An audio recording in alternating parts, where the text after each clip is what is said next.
जय हिंद दोस्तों। देखिए यहाँ पर क्वेश्चन दिया है 18 बराबर 40 माइनस 3x। इसमें से x का मान ज्ञात करना है।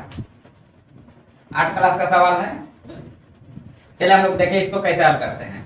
यहाँ पर देखिए 18 है तो हम लोग को 40 को भी इस साइड लाना पड़ेगा, x वाला एक साइड में रखना पड़ेगा, तभी हम लोग को x का मान निकाल पाएंगे। तो क्या करेंगे, यहाँ पर 18 है, 40 को इधर लाएंगे तो घटाव हो जाएगा, इधर में जोड़ 40 है, इधर में माइनस 3x। अब देखिए 18 में से 40 घटाना है तो कैसे घटाएंगे हम लोग, 40 में से 18 घटा लेंगे। यहाँ देखिए 10 हो जाएगा, 10 में 60 घटेगा तो 2 बचेगा, यहाँ 3 बचा, 3 में से घटेगा तो 2 बचेगा, यानी ये माइनस 22 बचेगा बराबर माइनस 3x। ठीक है।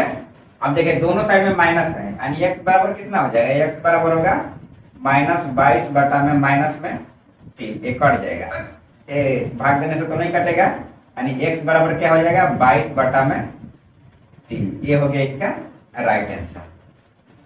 इस टाइप के प्रश्न रहेगा तो हम लोग ऐसा ही हल करेंगे।